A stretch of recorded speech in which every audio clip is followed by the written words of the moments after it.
Hello, everyone. Welcome. Namaste. We are live. My name is Bill Free, and this is Annika Bortjes from the Netherlands. And we are very happy to be your host today on chapter 16. It is the memory of our eternity. And wow, it is really quite a doozy, as they say out in Texas. And I don't know what they say. I don't know what they say in what city are you in, Annika? Close to Amsterdam. Close to Amsterdam. And Yes. I just want to say welcome to the show, Annika. Thank you for Thank being you. our guest host today, Yes, both absolutely. of you. We have we have, My sister. we have Annika and we have Annika. We have your twin picture here. We actually, you guys, we tried to get rid of this third image, the middle image here for the last 15 minutes. We couldn't get rid of it, so we're just going to go with it. There's three of us here, although there's only one of us. I always thought we had to get rid of the ego, but that's not about it. That's not it. That's not what this is about. We're very happy to have all of you back with us this week for chapter 16. This is a really good chapter, and it reminds me, before I get into that, I'm going to say that so I apologize for the double link that you got yesterday. I just got back from San Francisco last night, and I forgot to change the link.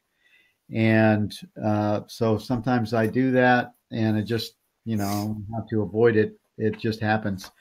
And so I sent out the second link, and I know that's a little bit of a annoyance, but it happens.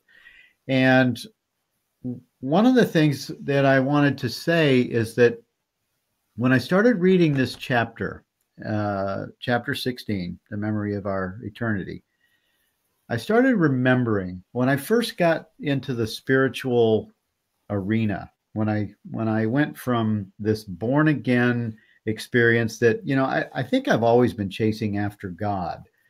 Ever since I was 25 years old, I was interested in God. Is God real? And I really needed help at the time as a young man with a brand new child coming in. I had a bit of a drug history and alcohol, just the party life of the time, and I was really in search for God, and I just really wanted to know if this was real, and I connected myself with Christianity for many years. It really did help me with my drug episode. It caused me to focus on God, focus on Jesus, and even focus on being a good church person. And it was better. It was way better than doing stupid things with drugs and alcohol. So it was a really great alternative for me until I found the experience of Christianity. And then when I found, so I did Christianity for over 20 years. You're waiting for the screen. Can you um, can you refresh your page, Donna Marie? You're waiting for the screen because I think it's okay. Are you guys getting um, are you guys getting good audio and video? The rest of you?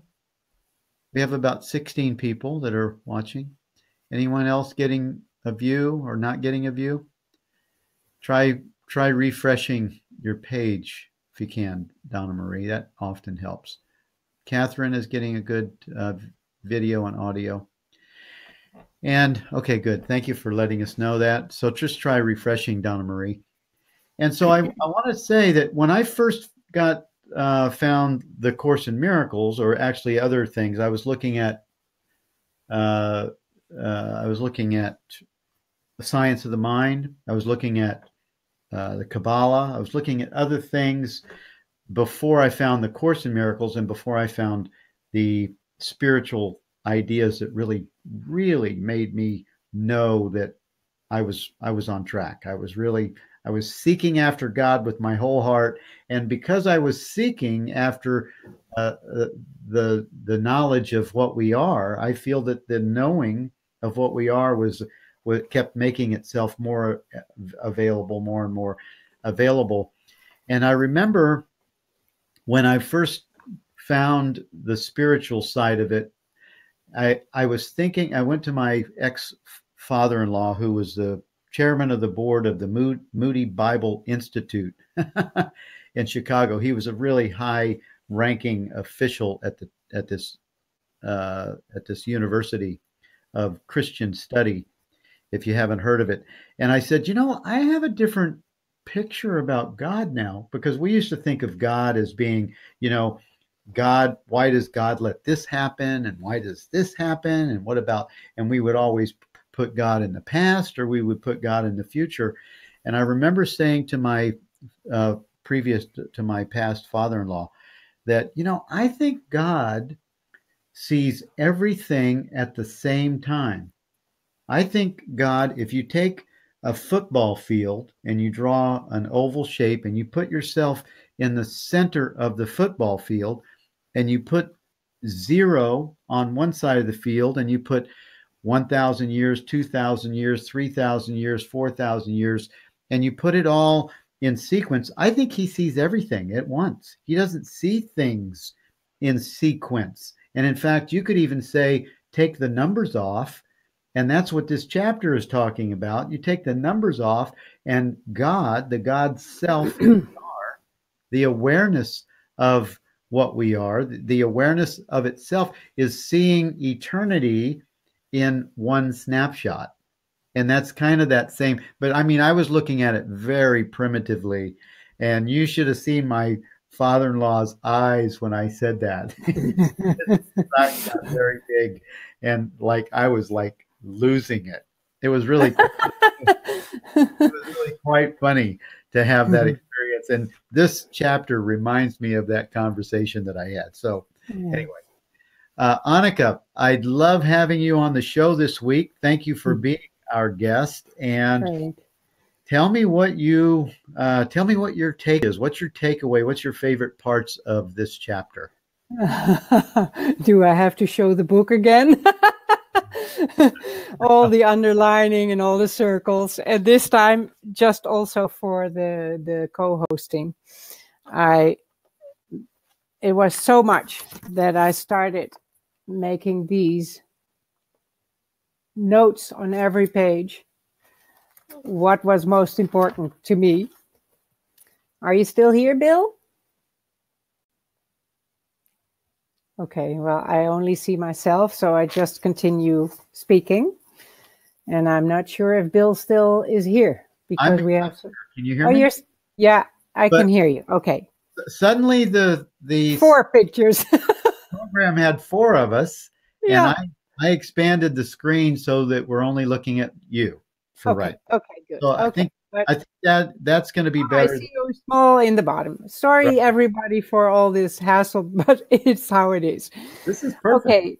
Yeah, this is perfect. Well, so I made a little note of every page to just know what was the most important for me. So on the very first page of this chapter, Rupert says that even though we can think of the past or the future, we cannot actually experience the past or the future right now. We only experience the thought of a future or the past. The past itself is gone and the future is not here yet. So that's how he starts. And as Rupert always does, he stresses really on the experience and not on our mental understanding, not from hearsay, but find out for yourself if this is true, yes or no. And that is lovely, because he also is very precise on that, and I feel the same, that it is also important not to, when we say we are consciousness, we're not speaking to the we in our diversity, but we're speaking to the I in every one of us that is consciousness. And there is only one I conscious being.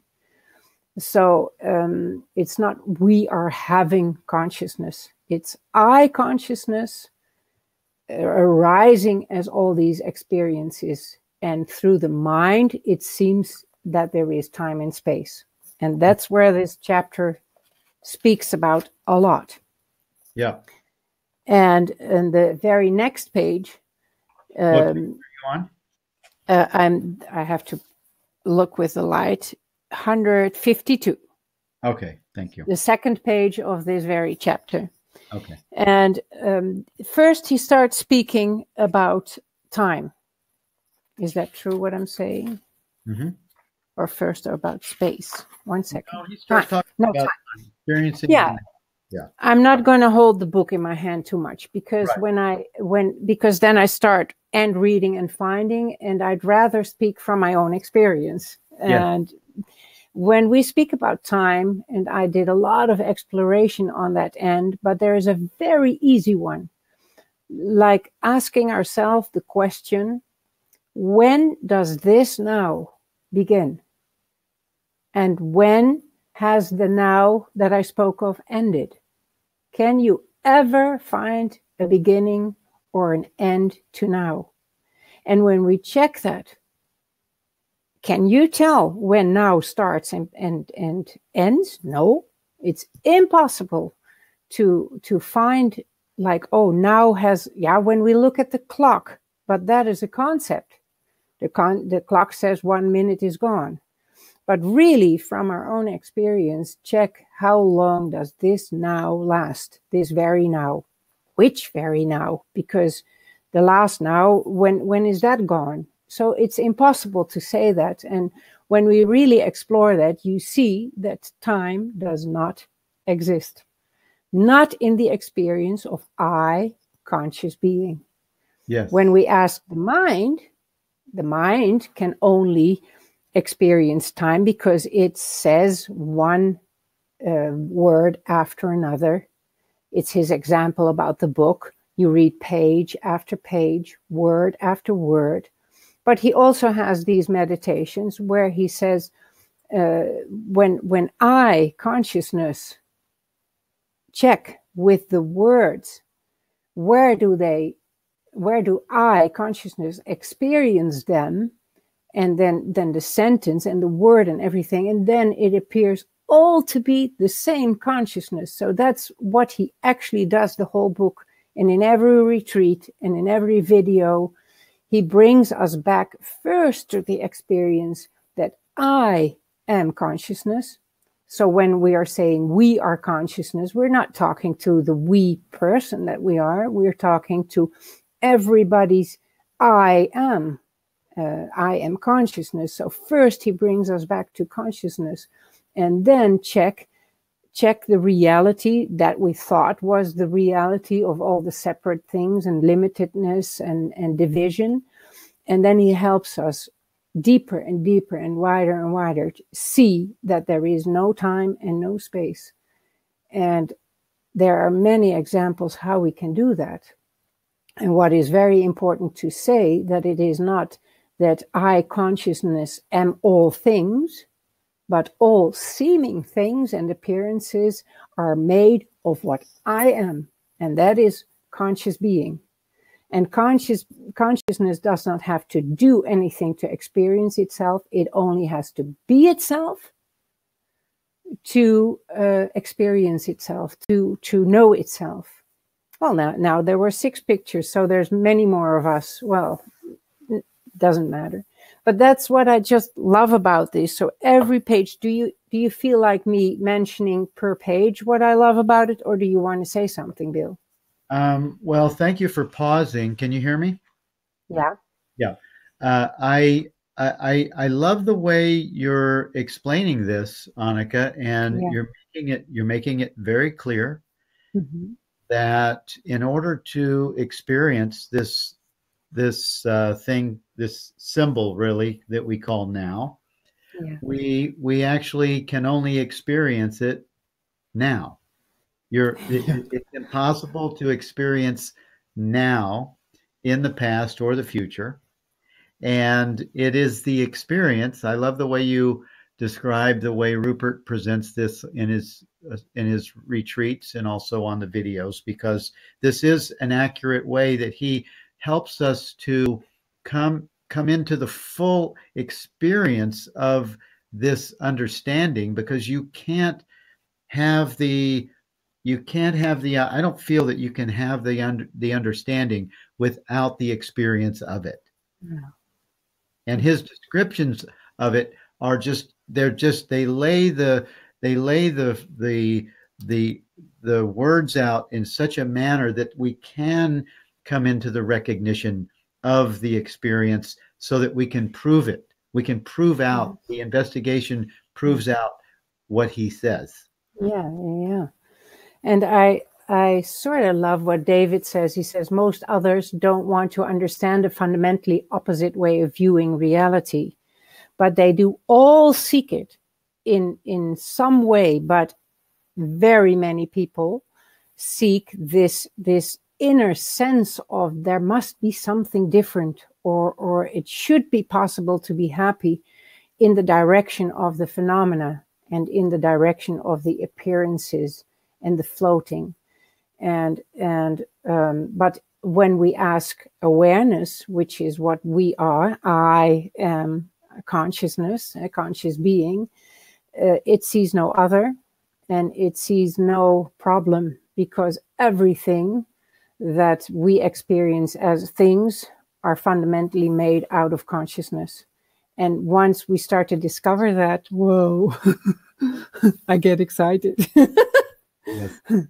Yes, and rightly so, because the understanding brings us into the recognition of what we are as consciousness. It brings us into not only the understanding, but the words somehow reveal to us a memory of what we are, what we have always have always been, and will ever be.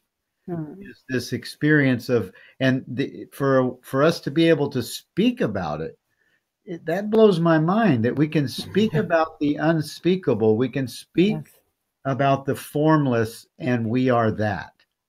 Yeah, we can try to describe it, but it is great. I love the subject, and what I've said that before, but with Rupert's way of presenting this and how meticulously precise he is about that, what I love about it is we can check for ourselves. We don't have to believe him. Yes. Because when we believe somebody, a teacher, there's also immediately disbelief. But anything that Rupert offers that I have checked for myself, I can never, ever forget again. And then it's just like a boiled egg. You cannot unboil an egg that has been boiled. Never. So everything that I've seen for myself, I don't have to believe him. I only have to acknowledge over and over that it's the truth. I can check again and it's still the same. It deepens and it widens, but the fundamental understanding is still it's the truth. Yes. I love the way he puts on the page you were talking. He says the past and the future are never actually experienced. No. And each of us, when we read that, we can check with that. We can check in with that and verify, that's totally true. Yeah. And that's one of the things I love about Rupert, is that he says, don't listen to me. Don't believe me. Experience Find out. Yeah. Yes. Yeah. So that's what I try to say with the now. When you really check, or you check for yourself, can I experience the past again? Well, I don't know about you. I have tried in my life when there was a beautiful experience, like let's say there was a romantic little cafe and the sun was setting, and you go back because you want the same experience again. Well, even though it's the same cafe, and even if the sun sets, it's never the same, never. Yeah. But in this very moment, you cannot experience the past. You can't. It's over. It's gone. Yes. And if we see life, like as if there is holographic appearances in the sky, then that holographic image or thought or whatsoever is gone, and it's gone for good. But what it's made of is ever present, and that when that becomes our fundament, when that becomes our real inner felt experienced understanding, that becomes more and more like more solid than a rock can be. And that's what I love, because it's ungraspable, yet it feels very solid. Yeah. As a metaphor, of course. Yeah. Very well put. I love the way you put that, Annika. I feel that the experience of knowing, or the experience of awareness, and what we're talking about is looking at maybe images of something that happened in our life, that image or that imprint is not, we're not bringing the past into the present, but there's the imprint of experience that is being remembered, or is being and remembering is reconnecting an awareness of experience. The transparency of awareness is always present. So if awareness brings an image of something that occurred, then it's occurring in this moment, as an image now. As a thought, and thought and mind and everything is made of what I am, which is consciousness, conscious being. So it just dances as this memory, as this thought in the now, because from I am, seen from what I really am, now is what I am. Yes. And that's what he states in the next page, 153, that now is I am. And when you really feel like, okay, now, and you but you experience that now is always now, and it doesn't begin and it doesn't end. And what name would you give now? It's the same as I am. When we meditate on I am, it has this same sense of presence, and it is here. It's not a location, but let's call it here. It's not anywhere, but it's always here. It's always present. So then he states, now is I am. And later on, when he speaks about space, it's also now is here, is I am. It's all one and the same, and it's all experienced as what I am, and what is always present here, right now. It's just different words for the same. Yes. And it does provide the words, or the descriptions, the way they're put together does seem to provide a portal of memory. It does seem to provide a portal in which the present now, the eternal awareness, is remembered or is recognized as always being present. And what do you see as the portal? Sorry, Bill, I don't think I get it complete. I see the words making a portal. Understanding into the knowing of the experience. Yes, as many things can be portals. Yes. Yeah. And our understanding expands that. The understanding expands the experience into the knowledge of the self. Yeah. You could also say it's not our understanding expands, but you could also say the mind shrinks Yes, yes. That's a more refined way of putting it. Yeah, but actually nothing needs to happen for consciousness to know itself, but when it expresses as this mind with its seeming limitations, Yes, of time and space and dimension and everything, then consciousness plays as these doorways and remembrance and openings. yeah. But even that is what it is. Yes. It sounds like David just said that in his statement. Actually, what you just said, he said it using different words. Yeah.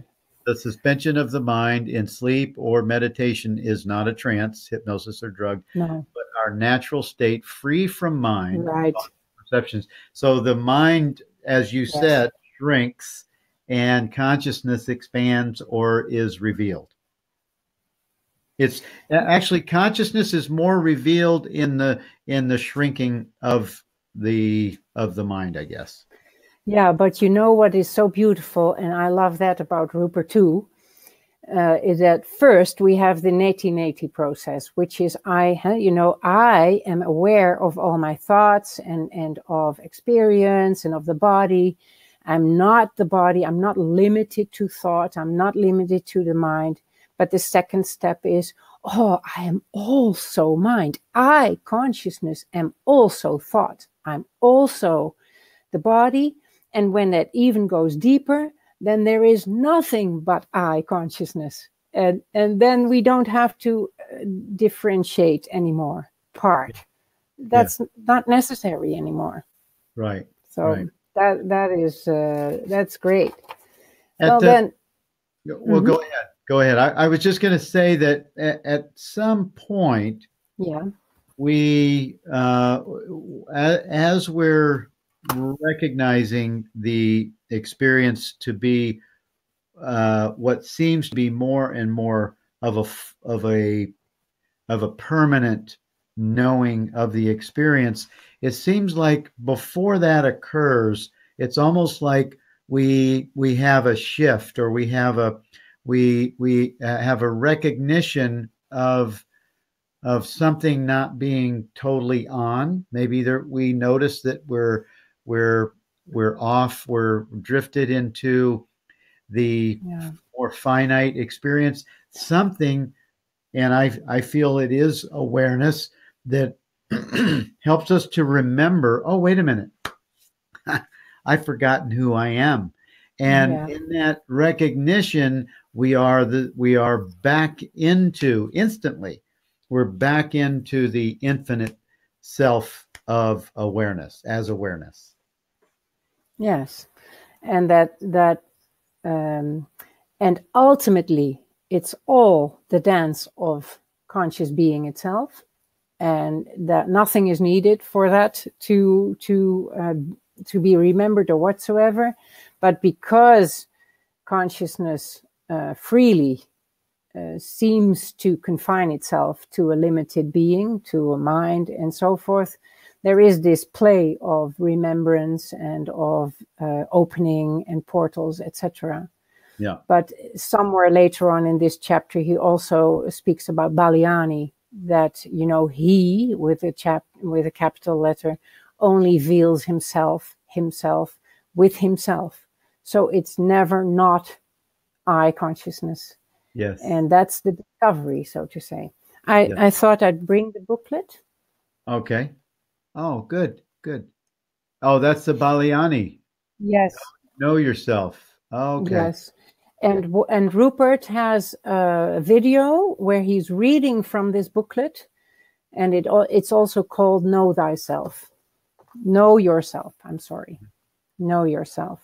Yeah. And it's beautiful because Rupert reads from this and explains it a little bit. So good. Yes. Thank you for sharing that. Who's the author? Who's the publisher of that?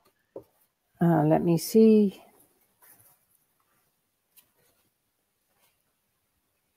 Beshara. Okay, good. Beshara Publications. Great. Thank you. Okay. I want to get a copy of that. That's a lovely booklet. Yeah. Okay.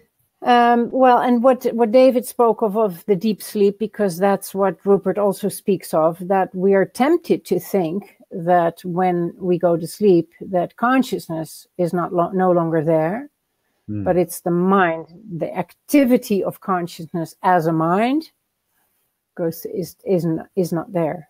Yes. And that's difficult for the mind to understand, because how can it be conscious of its own disappearance? That's impossible. Only awareness is aware. Yes. But I also always thought, and I found it so difficult to understand. And then I thought, well, if there's a dream, I, awareness, know the dream, so I still have to be there. But because there's no time, it all collapses. But I have to be honest that I have not seen all of that or experienced all of that completely. So it's like death and deep sleep. That's still opening up. So, but I do understand that it's the activity of the mind that falls away, like in meditation or in a very beautiful experience of music or sunset or art or whatsoever. Yeah. Yeah. Yeah. I look at the term eternity when Rupert is describing these ideas. Yeah. I look at eternity, or looking at it the way Rupert is describing in these pages, is a different way of seeing. It's like a different. You're not using the body's eyes. You're not using you're not using any of the senses. You're actually allowing consciousness, or you're allowing, as you said a minute ago, you're allowing mind to shrink so that consciousness is more present in your experience, is the best way I can put it. Although mind does not really have to shrink for that.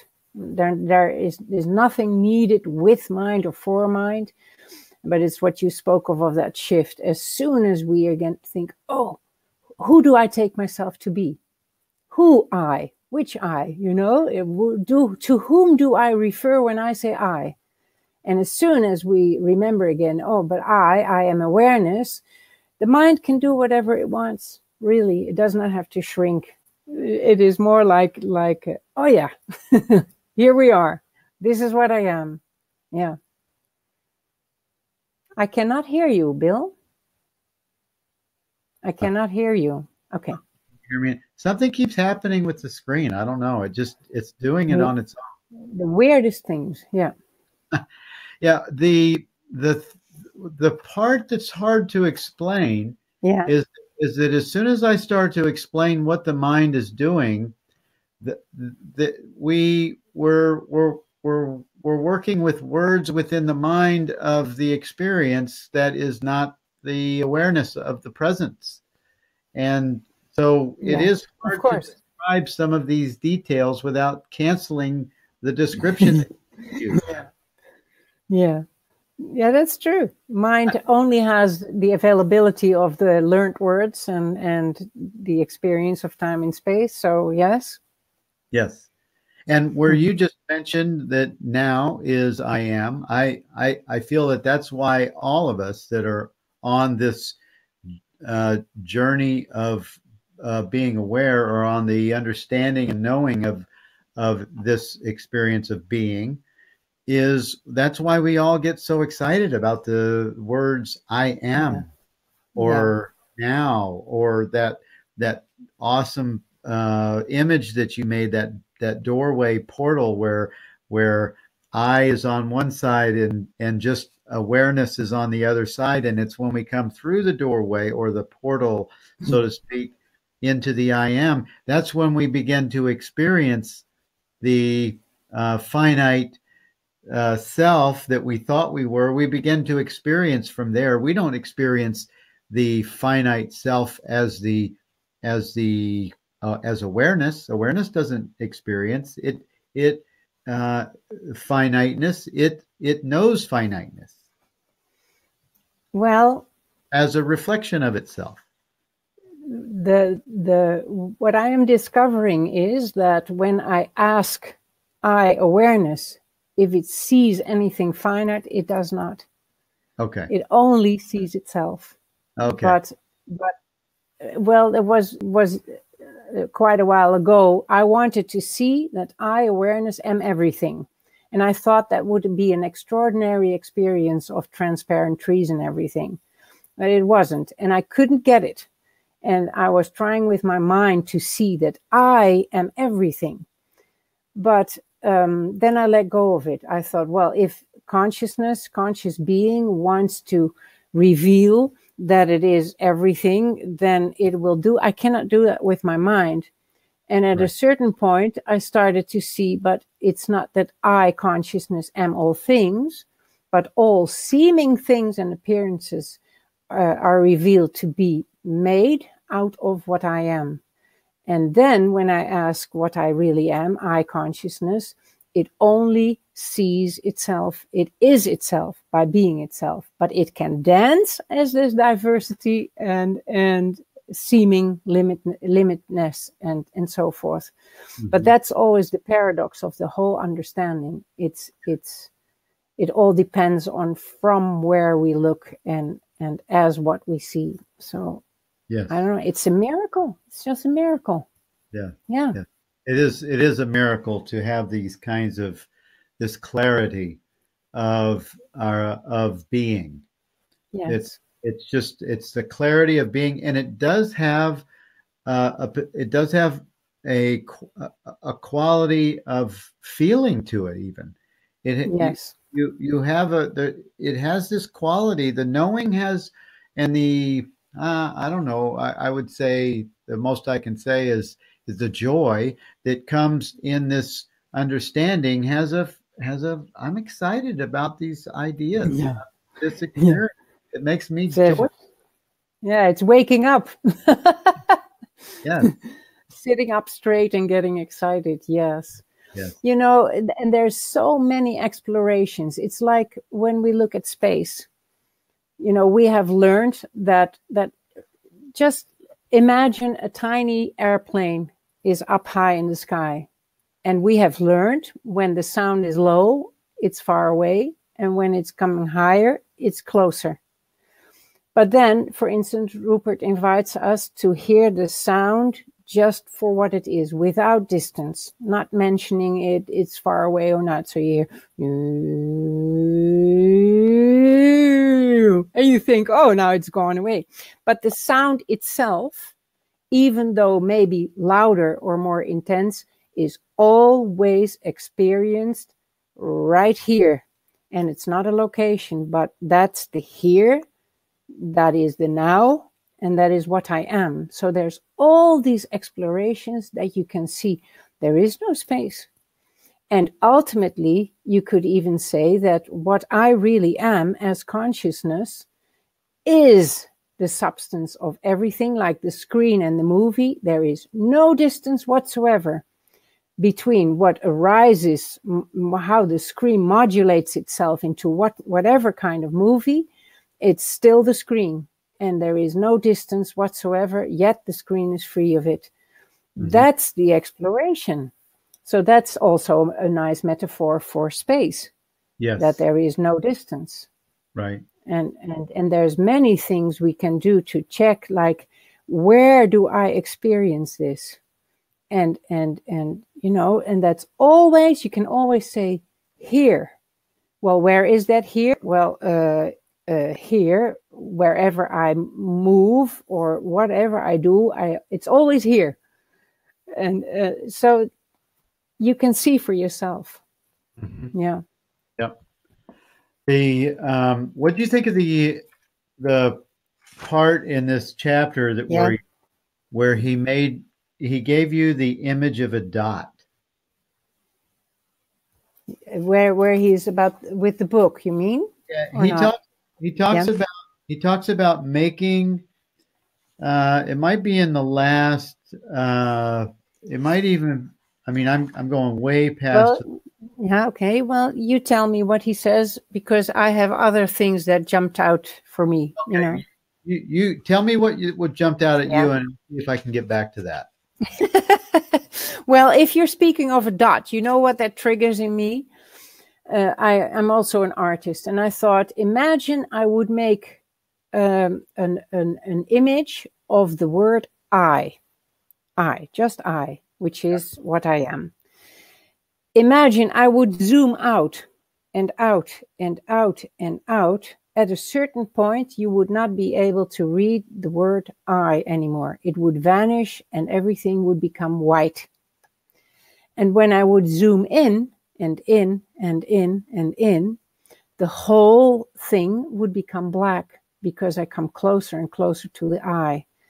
And that's what he spoke of in one of the earlier chapters, that either way, the limitation and division collapses into nothingness, even though it's not nothing. But yeah, so I don't know if that's what you wanted to say about the dot, because I can't remember. That is exactly what I was talking about. Oh, is it?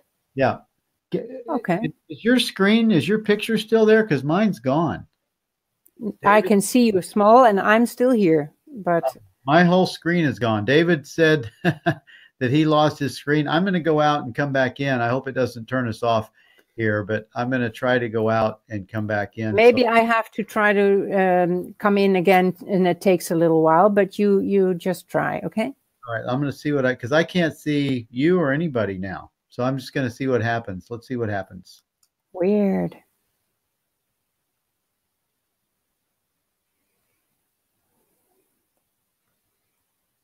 That's like reality. Things just vanish, come up and vanish. I can read some things.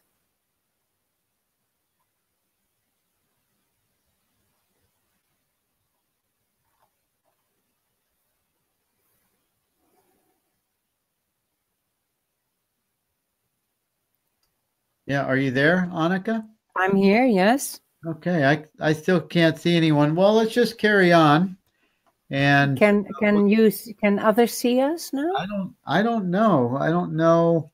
I see myself, then I see 3 black images and 1 small one of you. So can you guys see us? Can others in the room see us? Because when I went out, I don't see the chat anymore. It got erased. I can see it, so I can tell you what people answer. I can see you both. Okay, great. So we'll just carry on, even though I can't. Okay. Yeah, but we were talking about the dot. I don't know if there's anything else you would like to. On page 165, is where he talks about this. He says, he calls it a point, a timeless point. Yeah. And he says, he says, in which all experience is contained, like he makes it sound like yeah. And then he invites us. He says, it is the activity of mind, thought, and perception in order for the content of this minute point to become knowable. It must be known through the agency of mind. Thought and perception are mind. Through thought, this point is expanded and appears as time. Yeah. This point is amplified as space. So I just found the way he was describing this, it was really blowing my mind. Yes. But it's actually another way of expressing the portal, because consciousness, unlimited, ever present, indivisible, you could say narrows itself down. That could be the dot, and through that, a whole world comes into existence, a world of time and space. Yes. Well, the way he was putting it here, when I look at a minute dot, and then he even implies to like take the dot away. Yes. That's what I'm trying to. I never can say it as well as Rupert says. Yeah. For he's English, native language. His native language is English, and he has such a magnificent way with words, and it's beautiful.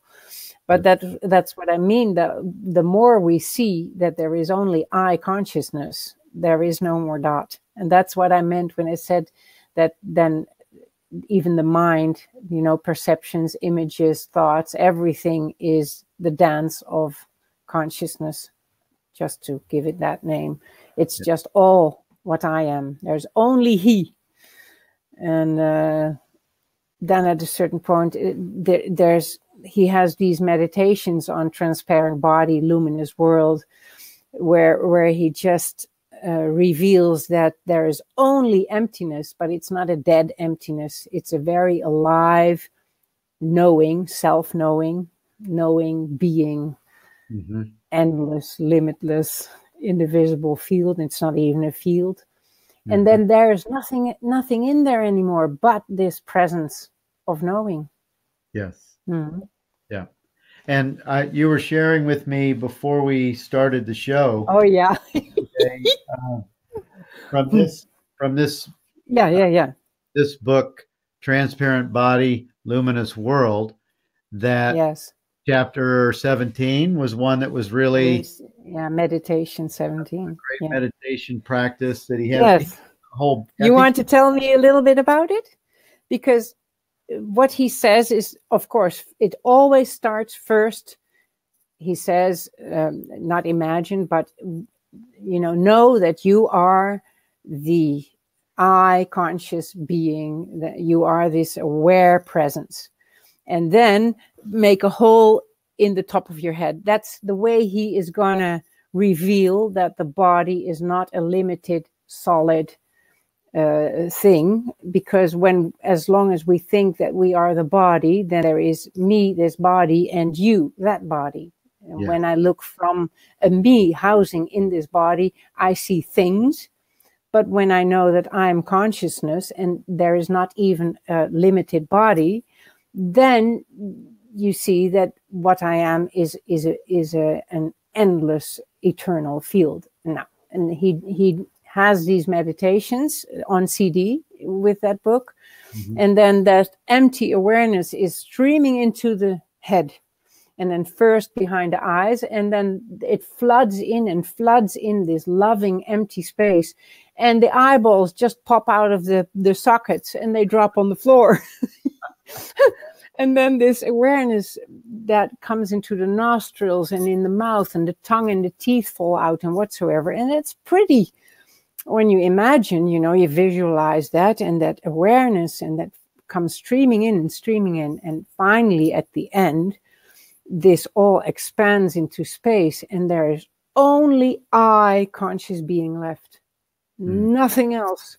And that's a way that he calls those yoga meditations, that even though we just go about in our day, start to see the world and remember what we really are. Yes. Yeah. But the eyeballs on the floor. And you know what it is, David? Bill, what I wanted to say is that at a certain point I needed some surgery on one eye, and I had really bad sight and whatsoever. And I was a bit panicky because I'm an artist and I want both my eyes. But what I then realized, that even if my eyes are closed, I still see. And even if I would be blind, I still see. And then, of course, seeing is the synonymous for knowing. So this, what I am, even sees the seeing. It's I love it. Yes. And I mean, that just tells you that even though we think we see through the body's eyes, we see from a different place. Yes. We see from consciousness, and we are fooled by what the body's eyes sees, because it gives us an appearance of reality that is only, it's really finite. It's really limited to the experience of the senses. Yeah, when we think that the eyes of the body see, then it's limited. But it's consciousness looking through the eyes. Yes. Yeah, we don't have. Do you have a video at all? I don't have a video anymore, and most of the people that are watching are only hearing us. Oh, okay. Yeah. I see everything. I see you. I see the chat. I see myself. That's funny. Weird, eh? Yeah, weird. Okay, David said the webinar died for him again. So there's something going on here that is not very pleasant. No. I don't know what it. Yeah. So as we continue, we have about 10 minutes left. I just prefer to we'll stay with audio, and then I'll implant a couple of photographs on the video to put it back up again, so that our voices are carrying with a photograph. What I was going to say is that if you continue with this chapter and you move to page 159, Rupert starts talking about the deep sleep in the middle of the page, the second paragraph. Yes. That deep sleep is not a new experience that we have upon falling asleep. It is simply the revelation of the ever-present background of all experience. Yes. And if you go back, he was talking about, in a couple of pages back, he was talking about the reason that we all love to fall asleep. Back at the top of page 155, the reason that we love to fall asleep is that in sleep, our essential being of pure consciousness is relieved of its activity of mind and knows its own inherently peaceful, unconditionally fulfilled being. The experience commonly known as the peace or happiness is found in that experience of falling asleep. Yes. Yes, and he says on that page that you mentioned, deep sleep is not the absence of awareness, but the awareness of absence. The awareness of the absence of the mind, of this modulation into a mind and its world, so to say. Yes. So deep sleep is an uncoloring of awareness, not the absence of it. Yes. So he is so great with words, it's so beautiful. Yeah. Yeah. And David and Catherine are commenting here. Catherine said, consciousness using our mind, our eyes, our body. Yeah. Yes. Yeah. And then David said, I think you understand a different meaning of use. Awareness. Not use, but yeah. Can you see that? Yeah. The chat? Yeah. Yeah. Consciousness or God uses everything to play. Yes, right on. But God not being separate from us. God is a word that is used to describe what awareness is, what consciousness is. Yes. Yeah, and the word use could be confusing because a thing or a person, an entity uses something, and consciousness does not use anything. It arises as that. So I understand why David says, consciousness doesn't use anything. That's deeply said. It's correct. It is the substance of everything, so you could say the amness that I am consciousness is the same as the isness of life. It's just being. Yes. Yes. And not using, because that suggests there's an entity that deliberately uses anything to create. No. Yes. Well, and that's where you try to use words to describe an experience or an understanding, and then immediately you fall into the play of the words. Yes. But it's always great to remember that's an impersonal act of creation. Impersonal. Yes. Neither God nor I am personal. It's the same, I and God, but okay. Yes. And David, I laugh at your statement here, David. It is the eternal entertaining herself. Yeah. And, it's not a she, it's not a he, and it's not an it. The Course speaks of, just as you were saying a second ago, Annika, God is, and we cease to speak. Yes. It's just awareness is, and it just is. It's the isness of isness. So I guess that's as like as refined as you can get it. It's just Mhm. the isness of, as you said a second ago, it's the isness of being. Well, isness is being. I mean, we cannot deny that it is. I consciousness is. Being and knowing is the same. Yes. So being, knowing itself by being itself. But there Yes. is no it. And, it all collapses it all collapses. Yes. Yes. Yes. The final Yes. 5 minutes of our show today, do you have anything you would like to add to your comments about this chapter? I have still so many notes.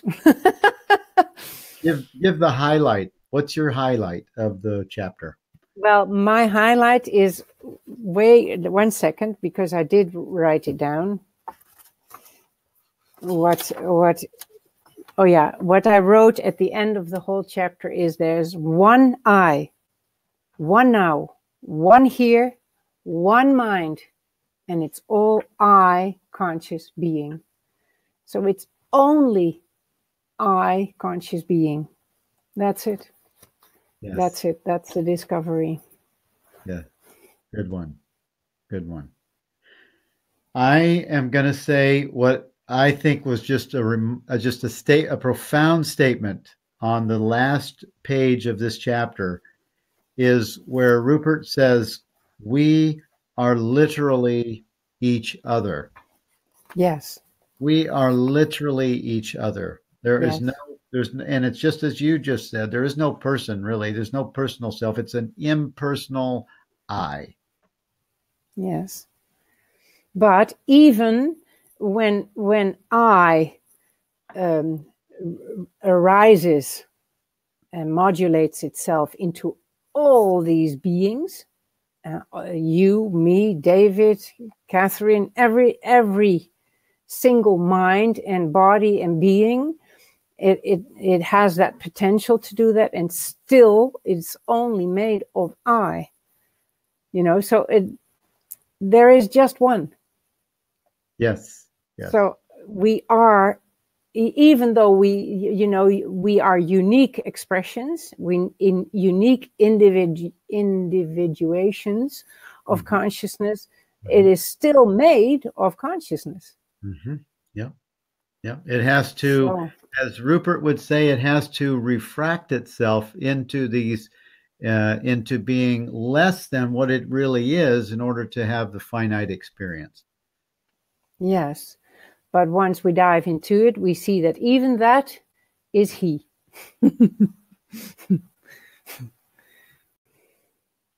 Great. Oh, you're gone, Bill. Here, I'm back. Oh, here you are. Now there's 6 images, or whatever. I only see a blank screen, and I hear your voice. Well, okay. So I'm just going to close with the announcement that Jenny Beal will be our guest next week. Thank you, Jenny, for being with us next week. I can't promise that it's going to be a better experience. David Spector has invited me to email him about maybe a better webinar platform.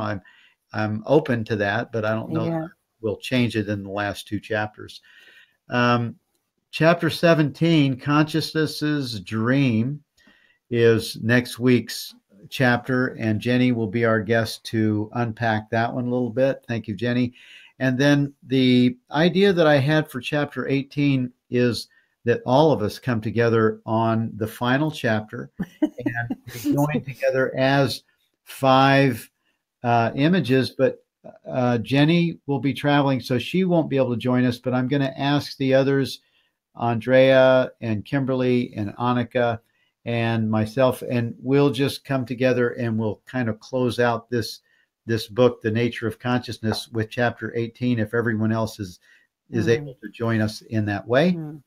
And I look forward to seeing all of you again next week on with Jenny Beal and chapter 17. And Bill, yes, can you answer Henrik Forslund if this program is possible to download on MP3? Because he has asked that several times now, and I'm not technical equipped. So easily can be downloaded to MP3.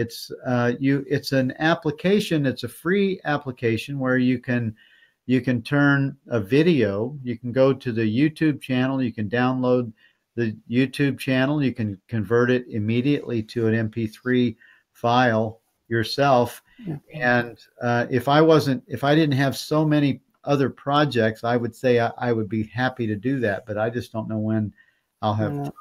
Okay, and otherwise seek some help from a friend or whatsoever. You can take any YouTube video, any kind of video, you can always convert the MP4 to an MP3 with a free converter that is available online everywhere.